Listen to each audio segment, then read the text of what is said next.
எல்லா இடமும் சுத்தி பார்த்துட்ருக்காரு கார்த்தி. கார்த்தி என்ன பண்ணுறாரு, கரெக்ட்டா ட்ரெஸ் எல்லாம் சூப்பரா பண்ணிட்டு வராரு. அத பார்த்துட்டு சக்தி "என்னடா இப்படி காஸ்டியூம் மாறிட்ட?" "அதான்டா இந்த மாதிரி தான் டிஃப்ரெண்ட்டா மாறணும். அதுக்கு தான் நான் அந்த காஸ்டியூம்ல வந்தேன். இப்போ நம்ம கோயிலுக்கு போறோம். அதனால இந்த காஸ்டியூம்" அப்படின்னு சொல்லிட்டு கோயிலுக்கு போறாங்க. அங்க போயிட்டு என்ன பண்றாரு, சக்தி வேணும்னு பொன்னி பக்கத்துல கார்த்திக் நிக்கிறத பார்த்துட்டு இவரு போயிட்டு நின்னுக்கிறாரு. அடுத்து பொன்னி கூட அப்படியே கார்த்திக் நகர விடாம பார்த்துக்கிறாரு. பொன்னி பக்கத்துல வராம. அடுத்து இத பார்த்துட்டு கார்த்திக் இவன் இப்படி பண்ணுறானே அப்படின்னு சொல்லிட்டு தள்ளி நிற்கிறாரு. இதையெல்லாம் பார்க்குற பிரீத்திக்கு செம கடுப்பாக இருக்குது. அப்படியே பார்த்து முறைச்சிட்டு இருக்காங்க. அடுத்து சாமி கும்பிட்றாங்க. எல்லாருமே ரொம்ப சந்தோஷமாக இருக்காங்க. அந்த டைமில் பொன்னி ரொம்ப வருத்தமாக இருக்காங்க. அதை பார்த்துட்டு சக்தி "ஏன் பொன்னி ரொம்ப வருத்தமாக இருக்க?" அப்படின்னு சொல்லிட்டு கேட்குறாரு. "இல்லைங்க, எங்கள் அம்மாவோட நினைவு நாள் வருது. அதுக்கு எங்கள் அம்மாவோட இடத்துக்கு நான் போகணும் அப்படின்னோடனே நீ கவலைப்படாத, கண்டிப்பாக நான் கூட்டிகிட்டு போகிறேன்" அப்படின்னு சொல்கிறாரு. "நிஜமாக அவன் சொல்கிறீங்க?" "ஆமாம், நம்ம போகிறோம் கண்டிப்பாக. அந்த இடத்துல தான் உங்கள் அம்மா கூட சமாதியில் நீ வழிபடு, ஒன்றும் பிரச்சனை இல்லை" அப்படின்னோடனே "நிஜமாவா சொல்கிறீங்க?" "நிஜமாக தான் சொல்கிறேன்" அப்படின்னு சொல்கிறாரு.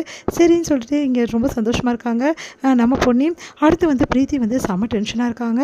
அவங்க 2 பேரும் ஒன்றா இருக்கிறதையும் பார்த்துட்டு பொன்னியும் சக்தியும் பார்த்து டென்ஷன் ஆகுறாங்க. இதை வாட்ச் பண்ணிடுறாரு நம்ம கார்த்தி.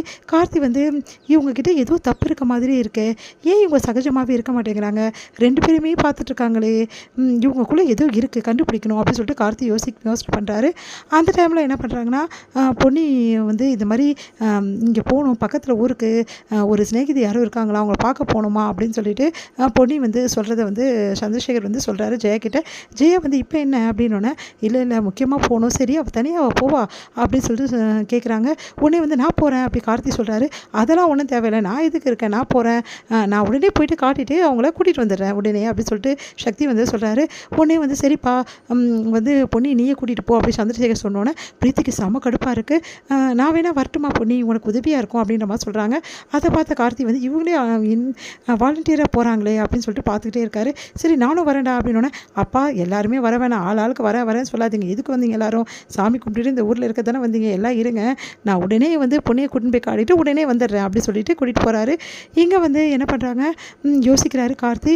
உடனே என்ன பண்ணுறாங்க, பிரீத்தி செம்ம டென்ஷனாக இருக்காங்க. அவங்க 2 பேர் போகிறத பார்த்துட்டு அப்புறம் பிரீத்தி யாருக்கோ ஃபோன் பண்ணிகிட்டு இருக்காங்க. அதை பார்த்து என்ன பண்ணுறாரு, கார்த்தி பின்னாடியே வராரு. பின்னாடி பார்க்குறாரு. பார்த்தா அவங்க அம்மா அப்பா கிட்ட செம்மையாக சொல்லிட்டு இருக்காங்க. "அந்த சக்தி எப்போ பார்த்தாலும் பொன்னி பின்னாடி தெரிஞ்சிட்டு இருக்கான், அவனை விடவே கூடாது. இப்போ அவங்க 2 பேர் வெளியே வேற போயிருக்காங்க, என்ன நடக்க போகுதுன்னு தெரில, அதனால் நான் போகலான்னு பார்த்தா கூட இந்த வீட்டில் யாரும் விட மாட்டேங்கிறாங்க, என்ன பண்ணுறது" அப்படின்னு சொல்லிட்டு அதை பற்றி பேசிகிட்டு இருக்காங்க. அதை பார்த்து கார்த்தி முடிவு பண்ணுறாரு.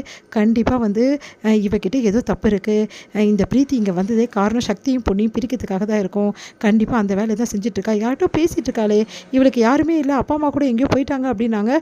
அன்றைக்கி நம்மக்கிட்ட பொன்னி சொன்னாங்களே இந்த மாதிரி அவங்க அப்பா அம்மா பார்த்தேன்னு சொல்லிட்டு, உண்மையிலே அவங்க அப்பா அம்மா இங்கே தான் இருக்காங்களா, இந்த பிரீத்தி தான் ஏதோ பண்ணுறாளா அப்படின்னு சொல்லிட்டு சக்தி கார்த்தி யோசிக்கிறாரு. சரி ஏதோ இருக்குது, பிரீத்திக்கிட்ட தப்பு இருக்குது, அதை கண்டிப்பாக கண்டுபிடிச்சே ஆகணும் அப்படின்னு சொல்லிட்டு யோசிச்சுட்டு இருக்காரு. இங்கே சந்திரசேகர் வராரு. சந்திரசேகர் கிட்ட "என்னப்பா என்ன யோசிச்சுட்டு இருக்க" அப்படின்னு சொல்லிட்டு கார்த்திக் கிட்ட கேட்குறாரு.